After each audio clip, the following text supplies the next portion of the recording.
r/AITA for calling my wife ignorant after she mocked my dead war buddy. Hashtag chunk 1. I'm standing in my brother's guest room at 2:47 a.m., staring at my phone. 34 missed calls. 52 text messages. All from Sarah. The last one came in 12 minutes ago. Please come home. I'm sorry. We need to talk about this. I set the phone face down on the nightstand without responding. My hands are still shaking. They've been shaking since I walked out of our house around 9 o'clock, since I drove the 15 minutes across town to Mike's place and knocked on his door like some kind of lost kid. My brother didn't ask many questions when he saw my face. He just said, "Guest room's made up. You want a beer?" I shook my head. Beer wouldn't help. Nothing would help. I tried to explain what happened, but the words kept getting stuck somewhere between my brain and my mouth, all jumbled up with anger and hurt and something that feels a lot like betrayal. Let me back up. This started with what should have been a normal Friday night. Sarah had been planning this dinner party for weeks. It was supposed to be some kind of celebration, a promotion at her marketing firm, new friends she wanted me to meet, the whole thing. I actually tried. I took a shower, put on the button-down shirt she bought me for my birthday, even shaved the scruff I've been rocking lately. My therapist would probably be proud of that small gesture toward normalcy. Dr. Patterson, my therapist, has been trying to get me to engage more with social situations. Your support system extends beyond combat, he'd said during our last session on Thursday. Your wife, her friends, these are people who care about you. Being present with them is part of your healing. I'd nodded and agreed and marked it down as homework. Show up. Participate. Let people in. I should have stayed home. The dinner was at 7. By 7:30, Sarah's friends had filled our living room with wine glasses and too loud laughter. There were maybe 8 people total, a couple Sarah works with, their spouses, some people from her book club. Normal people living normal lives. I told myself I could do this. I'd done harder things. For the first hour, I actually managed okay. I stayed mostly quiet, which isn't unusual for me, but I asked questions and nodded at the right moments. Sarah kept touching my arm, squeezing my shoulder, her way of saying thank you for trying, I think. I squeezed back when I could. Then Jessica, one of the women from Sarah's book club, asked me about my military service. It was an innocent question, or it seemed like one at first. Sarah says you were deployed. How long were you gone? I told her 3 tours, 14 months at a time. I kept it basic. Just the facts. I've learned that people don't actually want to hear about military service. They want to feel like they asked. It makes them feel good and informed and progressive. Jessica nodded thoughtfully and asked where I served. I told her. She said something about how brave that must have been, and I shook my head because I don't believe in that kind of language anymore. Brave is a word people use when they don't understand what's actually happening in those moments. That's when Sarah laughed. It wasn't a kind laugh. It was one of those conspiratorial laughs that women make when they're about to say something mean disguised as a joke. I felt the temperature in my chest change immediately. Oh, he loves to do that, Sarah said, looking at Jessica and then back at me. He acts like everything was so deep and serious, but really he just talks about the same 3 stories over and over. And one of them, she paused for effect, this whole thing about his dead friend, his best friend in combat, it's become his whole personality now. I didn't move. I didn't say anything. I was waiting to see if she was actually going somewhere with this. She was. Like, I love my husband, I really do, but sometimes I think he's using all this military stuff to get attention. His poor dead friend this, my PTSD that. Maybe he should try talking about something else for once. She turned to the room, clearly fishing for support. A couple of the guests laughed nervously. Others looked uncomfortable. Sarah didn't notice or didn't care. And the therapy thing, every week, just rehashing the same stuff. Isn't that just kind of? I don't know, self-indulgent. His name was Marcus, I said quietly. What? Sarah turned to me. His name was Marcus Chen. Not my dead friend. Not the imaginary guy. Marcus. He was 26 years old. He had a sister named Lisa who's studying to be a veterinarian. He wanted to open a restaurant after he got out, specifically a dumpling place because his grandmother made the best dumplings and he wanted to honor her recipe. He died on February 14th, not that any of that matters to you, apparently. The room had gone completely silent. Even the ice in the glasses had stopped clinking. Sarah's face had gone white, but not in a way that suggested she felt bad. More like she was annoyed at being called out in front of her friends. See, this is what I mean, she said, her voice tight. He's making it weird.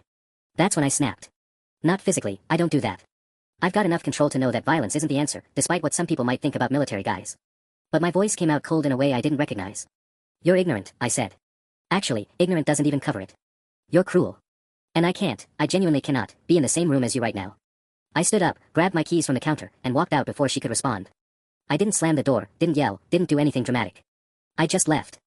And I've been here ever since, at my brother's house, in this guest room, staring at a phone that won't stop buzzing and trying to figure out when my wife stopped being someone I recognized. Hashtag chunk 2. By 4 a.m., I give up on sleep entirely. I make my way downstairs to Mike's kitchen, moving quietly even though I know my brother's a heavy sleeper. The house is that kind of quiet you only get in the middle of the night, the kind that makes you hyper-aware of every sound you make. The refrigerator hum. The floorboards creaking under my weight. My own breathing. I'm making coffee when Mike appears in the doorway, still in his pajama pants, squinting at me with the look of someone who's barely awake but curious enough to push through it. Thought I heard something, he says, padding into the kitchen. You okay? I hand him the coffee mug I just filled for myself and start making another one. Define okay. Mike settles onto one of the stools at the counter and just waits. That's always been his thing. He doesn't push. Doesn't try to fix things immediately. Just make space for you to figure out what you want to say. She called again, I tell him. While you were asleep. Different number this time, must have borrowed someone's phone. Left a voicemail. I didn't listen to it. You want to talk about what happened? Mike asks carefully. I pour the second cup of coffee and slide it across to him, then lean against the counter across from him, my own mug warming my hands. The kitchen is dark except for the light above the stove, and it feels like we're the only two people awake in the entire world. She humiliated me, I say finally. In front of all these people. Made jokes about Marcus like he was some made-up thing I invented to get attention at parties. Mike winces. Jesus. And the worst part? My voice cracks a little, and I hate that. The worst part is that it came from nowhere. Or not nowhere. It came from her. From the person who's supposed to have my back. Who asked me to open up about this stuff. Who literally said, just last month, that she was glad I was going to therapy, that she could see the difference it was making. People say things they don't mean when they're trying to impress other people, Mike offers. Is that supposed to make me feel better? No, he admits. It's just, maybe you should talk to her before you decide anything final. I let out a laugh that doesn't sound like me. Talk to her. What would we even say to each other? Sorry I mocked your dead best friend to make myself look clever in front of the book club. Sorry I suggested you're an attention-seeking liar. There's no taking that back, Mike. My phone buzzes on the counter. Another text, probably. I've been ignoring them all, but Mike glances at it anyway. You're going to have to deal with this eventually, he says quietly. I know. Running isn't really your style. Neither is letting people disrespect me in my own house, I snap, then immediately feel bad. Sorry. I'm not mad at you. I know you're not. He takes a long sip of his coffee. But I'm going to say something, and I want you to actually listen instead of just hearing me. I nod, waiting. Sarah's not a bad person, he continues. I know what you're thinking, you weren't there, you didn't hear her, but I know my sister-in-law. She's self-centered sometimes, sure. She says stupid things when she's trying to be funny. But she's not cruel. Not in her core. So either something's going on with her that you don't know about, or she genuinely didn't realize how bad what she said would land, or some combination of both. So I should just forgive her. No, Mike says firmly. I'm not saying that. I'm saying that before you blow up your marriage, you should probably figure out what the hell happened. Because from where I'm sitting, it sounds like you two might have completely different understandings of how much she knows about Marcus, about your PTSD, about how much this is affecting you. I turn that over in my head. He might have a point. I've been going to therapy every week for 14 months, but how much of that have I actually told Sarah? I mean, really told her. We've talked about it in broad strokes. She knows I'm struggling. She knows I have nightmares sometimes. But the specifics, the way I sometimes feel like I can't breathe when I hear certain sounds, or how I had a full panic attack at a restaurant 3 months ago when someone dropped a tray of plates behind me, or how some days it feels like Marcus died yesterday instead of 3 years ago, have I actually shared any of that with her? No. I haven't. There's something else, Mike says, and he sounds almost uncomfortable. What? I ran into Lisa, Marcus's sister, at the grocery store about 3 months ago. You know, we follow each other on Facebook, and we texted a few times. She seemed concerned about you, actually. My stomach tightens. What do you mean concerned? She said she hadn't heard from you in over a year. That when she tried to reach out, you didn't respond. She was worried you were isolating yourself. I remember those messages now, vaguely. Sometime last year. I'd been in a bad headspace and hadn't felt equipped to talk to anyone about Marcus. It felt easier to just, not. She thinks you're punishing yourself, Mike continues quietly. For surviving when Marcus didn't. That's not, I start, then stop. Is it true? Am I? I'm not saying it is, Mike says quickly. I'm just saying that maybe there are more layers to this than you've let yourself see. And before you nuke your marriage, maybe you should figure out what's really going on under the surface.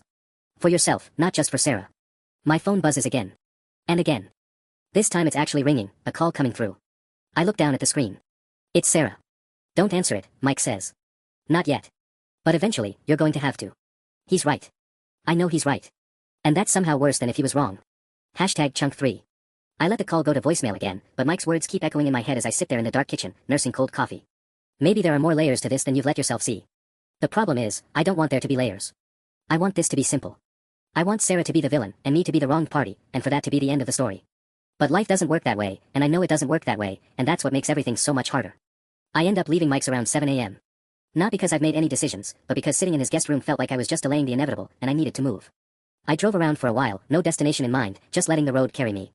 The early morning traffic was light, and I found myself heading toward the VA hospital on the other side of town. My next therapy appointment isn't until tomorrow, but sometimes just being near that building, knowing that help is available, makes me feel a little less untethered.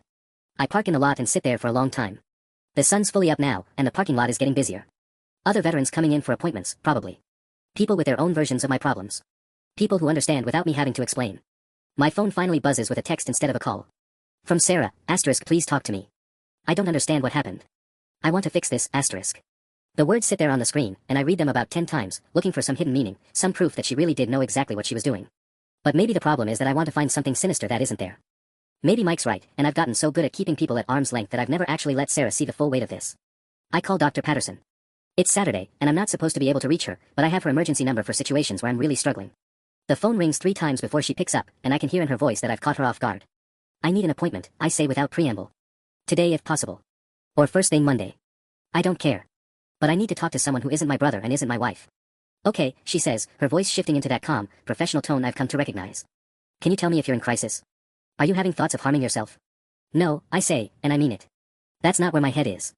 But I think I've been handling something wrong, and I need help figuring out what. I can see you Monday at 8 a.m., she says. Before your regular appointment. Can you make that work? Yes. Thank you. I hang up and sit there for another 20 minutes before driving to the apartment I share with Sarah.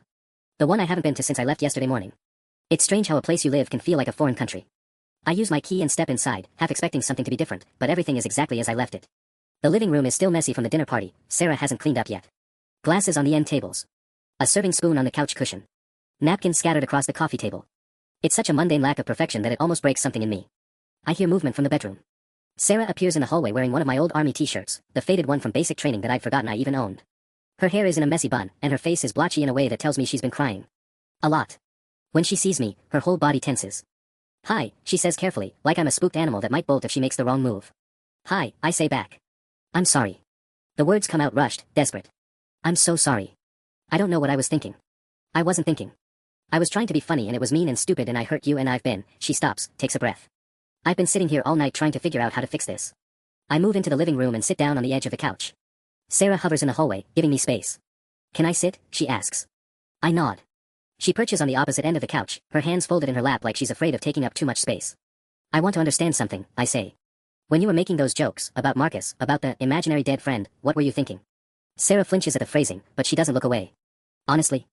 I was thinking that your friends, well, you know, people from the bar, had been talking about it, and I thought maybe you were overstating it. Like, I knew Marcus died, but I didn't really. I don't think I fully understood how much it affected you. And so when your name came up in conversation with my friends, I made jokes because I thought, she stops, her face crumpling. I thought I was being funny. I thought maybe if I joked about it, it would make it seem less serious in my head, so I wouldn't feel so guilty. Guilty? I ask. About what? About not knowing. Her voice is small now. About not asking. About being so wrapped up in my own life that I didn't realize my husband was struggling this hard. I watch her cry silently for a moment. This isn't a show. This isn't for my benefit. She's genuinely destroyed. I didn't tell you a lot, I say finally. About Marcus. About how bad it is. I mentioned it in passing, but I didn't. I run a hand over my face. I didn't let you all the way in. Why? Sarah asks, not defensively, but genuinely wanting to understand. Because I'm scared, I admit. That if you really knew everything, the nightmares, the panic attacks, the days where I can barely function, that you'd see me as broken. That you'd leave. Sarah's breath catches. I would never. I know that now, I say. But when you made those jokes, all I could think was, here it is. She finally sees me the way I've always been afraid she would. That's not what happened, Sarah says firmly. I was just being stupid. I was being cruel without meaning to be, but I wasn't saying any of that stuff because I think you're broken. I was saying it because I was uncomfortable, and I made it your problem instead of dealing with my own shit. We sit in silence for a long moment. The apartment feels very quiet around us. I think we need to actually talk, I say finally.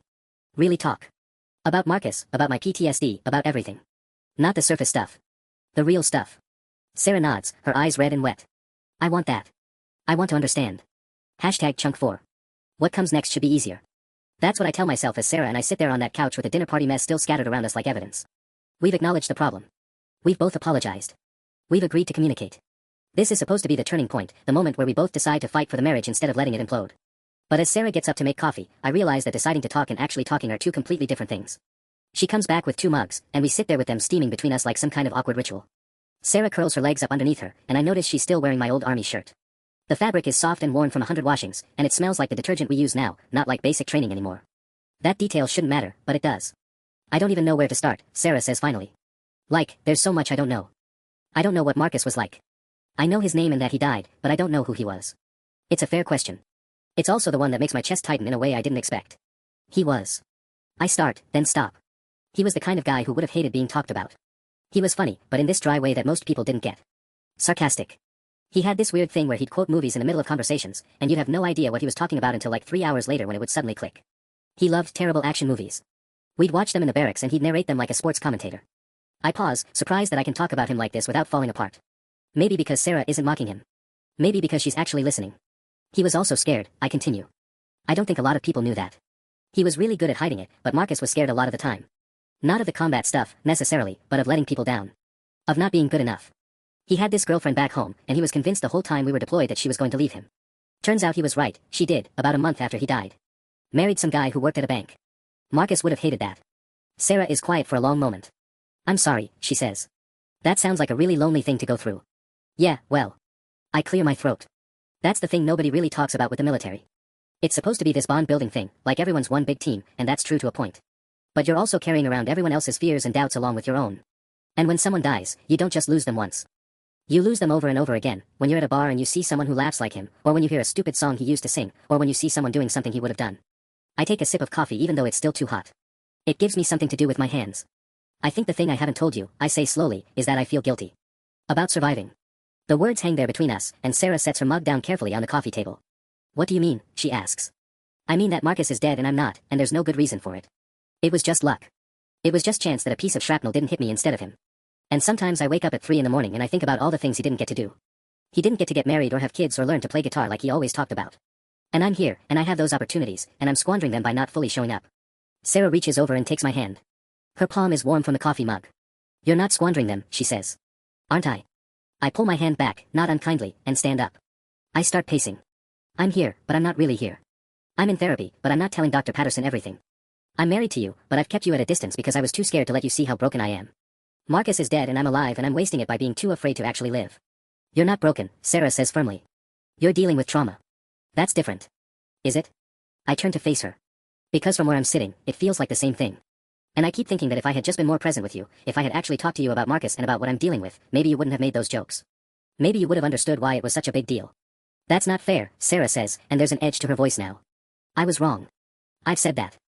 But you can't put the responsibility for understanding your trauma entirely on me when you haven't actually told me anything. I know, I say. I'm not trying to. Because I'm not a mind reader, she continues, her voice rising slightly. And yes, I should have asked more questions. I should have been more curious about something that clearly matters to you. But I can't help you if you won't let me help you. I can't be the kind of wife you need if you won't tell me what you actually need. We're standing on the edge of something now, I can feel it. We're not quite at another fight, but we're getting close. The problem is that I'm not sure I know how to do this without fighting. I'm not sure I know how to be vulnerable without first being angry. I don't know how to do this, I admit. I don't know how to tell you everything. I don't know how to let you all the way in without feeling like I'm drowning. Sarah's expression softens slightly. Then we figure it out together. That's what being married means, right? We figure out the hard stuff together. She's right. I know she's right. But knowing something intellectually and believing it in your gut are two different things, and right now my gut is telling me that letting someone love all of me, including the damaged parts, is the most dangerous thing I could possibly do.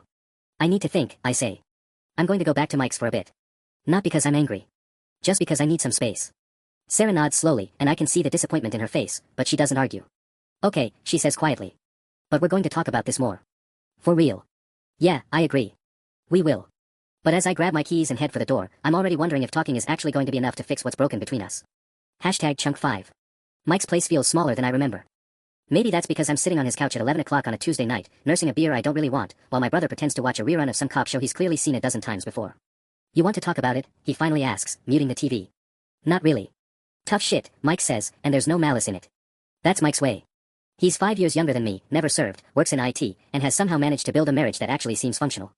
His wife, Jennifer, is probably upstairs asleep right now, unaware that I've turned up on their doorstep with a duffel bag and a head full of contradictions. You're going to have to talk to someone. Might as well be me since I'm the one whose couch you're bleeding all over right now. I'm not bleeding. You know what I mean. He shifts on the couch, turning to face me more directly. Sarah called Jennifer. Twice. Jennifer didn't tell you because she figured you needed to cool off, but she wanted me to know you were here and that things aren't good. Of course Sarah called. That makes sense. That's the kind of thing a wife does when her husband walks out in the middle of a breakthrough conversation. The thought makes me feel guilty and angry in equal measure, which is probably not a productive combination at this hour. Things are complicated, I say. Yeah, I gathered that from the fact that you showed up at my house unannounced with a bag. Mike stands up and walks to the kitchen, returning with 2 fresh beers even though I haven't finished the first one. He sets one on the coffee table in front of me anyway. Walk me through it. Because from what Jennifer told me Sarah said, it sounds like you guys were actually getting somewhere. We were, I admit. That's the problem. How is that the problem? I set the first beer down, untouched, and pick up the fresh one. Because I told her things I've never told anyone except Dr. Patterson. I talked about Marcus in a way that actually felt honest, and for the first time, Sarah seemed like she was really understanding what this has been like. And then she called me out for not being honest with her before, and she was right. She was absolutely right. And I couldn't handle it. Couldn't handle what? Being called out? No. Being right. I take a long drink. When she was right, that meant I had to actually think about what I've been doing to our marriage. And I'm already thinking about it too much. I'm already carrying around enough guilt about Marcus, enough guilt about surviving, enough guilt about not being present enough with Sarah, and then she just adds this whole other layer of... Wait, Mike interrupts. Sarah was right about you not being honest with her, so you left. That's what I'm hearing. I didn't leave because she was right. I left because I needed space. From what? From the conversation. From her. From the fact that you're actually starting to deal with your shit. My jaw tightens.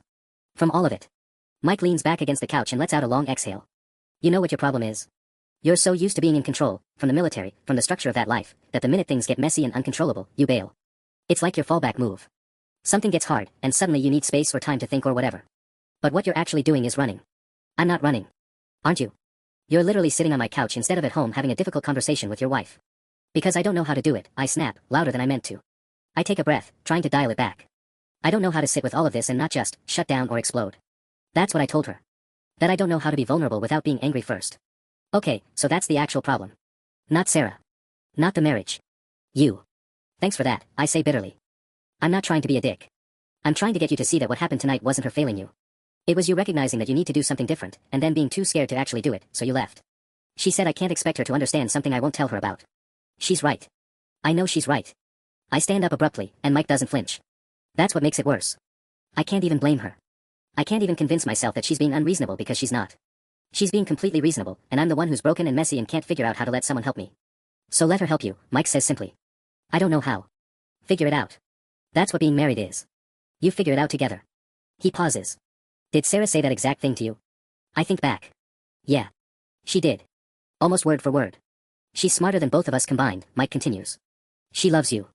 She's already proven that, even when you're being a stubborn asshole who won't let her in. So the question isn't whether she can help you. The question is whether you're willing to let her try. I sit back down and rest my head against the back of the couch. The ceiling of Mike's living room stares back at me, and I think about Sarah in my army shirt, asking about Marcus. I think about her holding my hand, and me pulling away. I think about her saying we'd figure out the hard stuff together, and me needing space. What if I can't do it? I ask quietly. Do what? Be vulnerable. Yeah. Then your marriage doesn't make it. But you already know that. You came here because you know that. You're scared, and you're trying to outrun the fear by creating distance, but distance isn't going to fix anything. It's just going to break things that might still be fixable. Mike's right. I know he's right. But knowing something and being able to act on it are different things, and right now I feel stuck in that gap between understanding and action, suspended in a place where I'm not sure I can reach my wife even if I drive home right now. My phone buzzes on the table. A text from Sarah, *I love you. Take the time you need. But please come home, *. For words that should be simple, but somehow feel impossible. #chunk6. I stare at Sarah's text for what feels like an eternity, watching those 4 words blur together until they're just shapes on a screen. *I love you. Take the time you need. But please come home, *. There's a question embedded in there somewhere, underneath the gentleness. It's not accusatory, Sarah's not good at being accusatory, which is part of why I fell in love with her in the first place. But it's there anyway, woven into the spaces between words, *, how much time do you need? How much distance is too much, *. Mike's still pretending to watch his cop show, but I can tell he's waiting for me to say something. The silence has that quality it gets when someone's actively not speaking.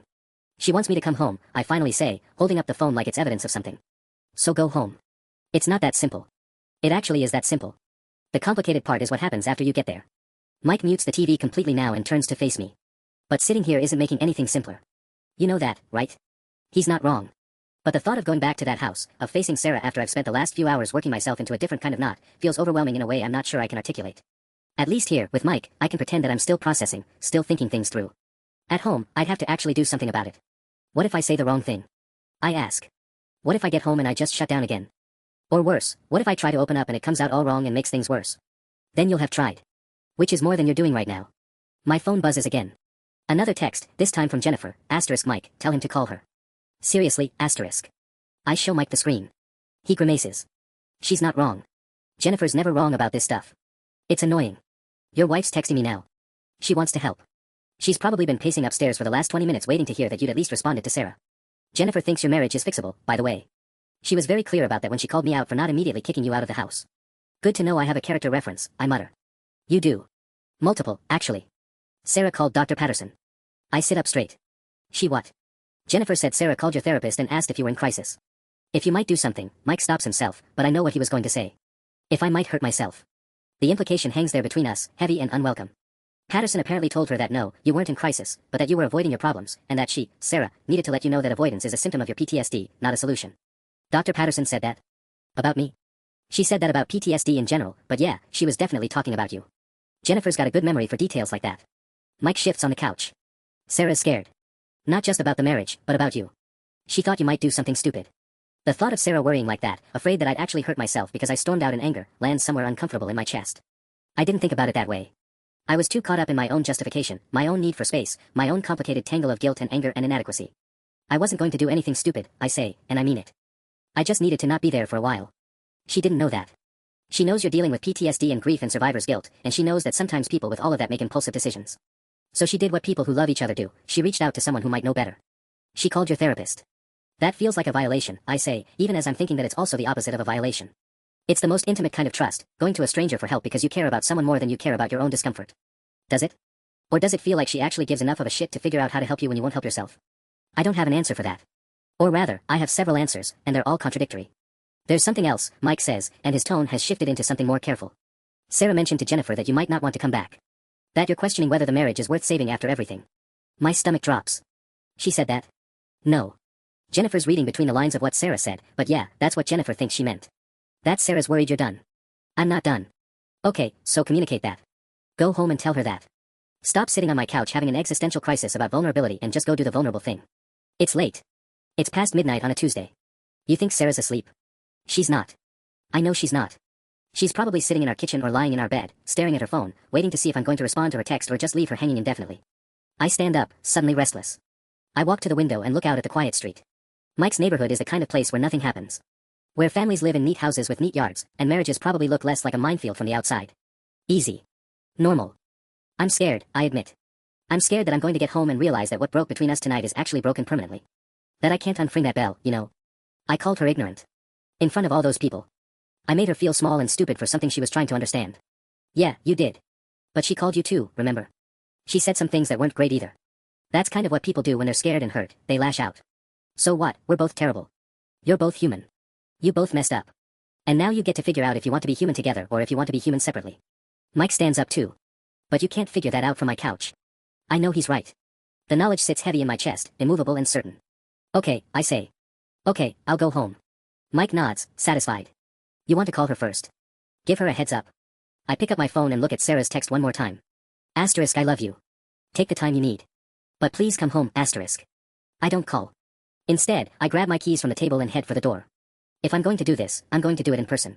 I'm going to look her in the eye and try to say all the things I've been too afraid to say. I just hope it's not too late.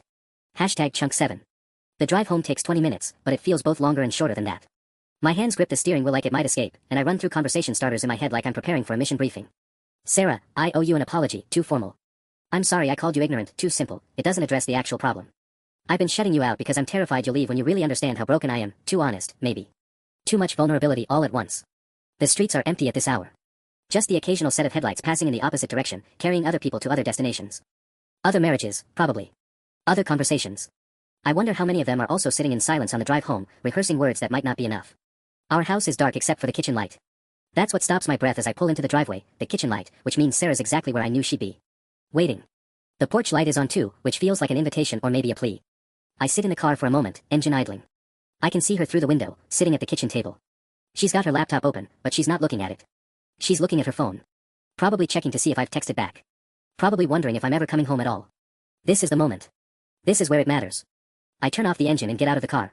The front door is unlocked, Sarah never locks it when she's waiting for me. That detail lands hard, the small trust of it, the assumption that I'll come back eventually. I step inside and close the door behind me. The sound is loud in a quiet house, and I watch Sarah's head snap up in the kitchen. For a second, she just stares at me. Then she's standing, and the kitchen chair scrapes back so fast it nearly topples over. You came home, she says, and her voice cracks on the last word. Yeah. I came home. She looks like she hasn't slept. Her hair is pulled back in a messy bun, and there are dark circles under her eyes that weren't there 24 hours ago.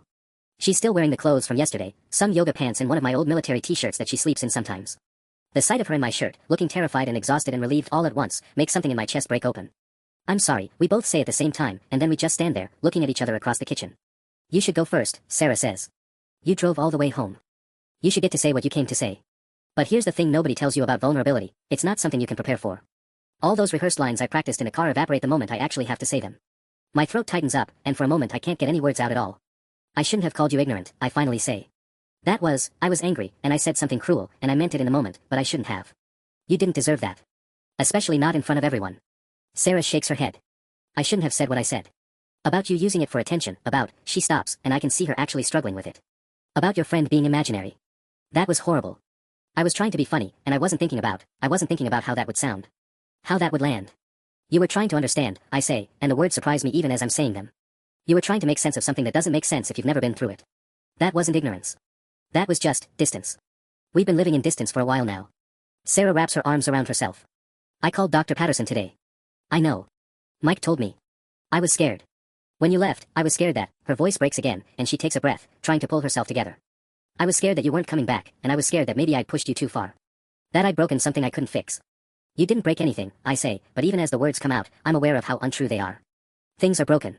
The marriage is cracked in ways I'm not sure we can repair. But maybe that's not what matters right now. Maybe what matters is whether we're willing to try. I take a step toward her. I haven't been fair to you. I've been keeping you at arm's length this whole time, using my PTSD like it's an excuse not to actually let you in. And tonight, when you said all that stuff, I couldn't handle it because it meant you were finally close enough to hurt me, and I panicked. I hurt you anyway, Sarah whispers. Yeah. But that's what happens when people actually matter. They can hurt you. The alternative is being alone, and I don't want to be alone. I don't want to be with you despite my trauma. I want to be with you and actually deal with my trauma instead of just letting it sit between us like furniture we've both learned to walk around. Sarah unfolds her arms and steps toward me, closing the distance. When she reaches me, she doesn't touch me right away. She just stands there, searching my face like she's looking for something specific. We need to do better, she says. Both of us. You need to actually talk to me instead of just existing next to me, and I need to listen without making jokes or trying to fix everything. I need to actually understand instead of just pretending. I know. And maybe we need help. Not just you in therapy, maybe we need to go together. Couples counseling or something. Because I don't want to lose you, and I don't want you to have to choose between being safe and being close to me. The rational part of my brain knows this is going to be hard. Couples counseling means sitting across from a stranger and talking about things that are still so raw they hurt to touch. It means Sarah learning details about combat that she'll never unhear. It means me being vulnerable in ways I've spent 3 years avoiding. But when she finally reaches out and takes my hand, all of that seems manageable. Possible, even. Okay, I say. We'll figure it out. Together. She squeezes my hand, and for the first time since I stormed out of that dinner party, I feel like maybe I haven't destroyed everything after all. Chunk 8.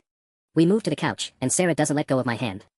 That simple act, the continued physical contact, feels like the most important conversation we've had all night. We sit down, and she tucks her legs underneath her, angling her body toward me in a way that feels intentional. Open. Trusting. Tell me about him, Sarah says quietly. About your friend. If you want to. I wasn't expecting that. Part of me thought this conversation would be about logistics, finding a couples therapist, setting boundaries, rebuilding what's broken. But Sarah's asking for something deeper than that. She's asking me to let her in, really in, to the part of me that's been locked away since Marcus died. His name was Marcus Chen, I say, and it feels strange to say his name out loud in this room, in this context. Like I'm introducing him to Sarah for the first time, even though she's heard me mention him before.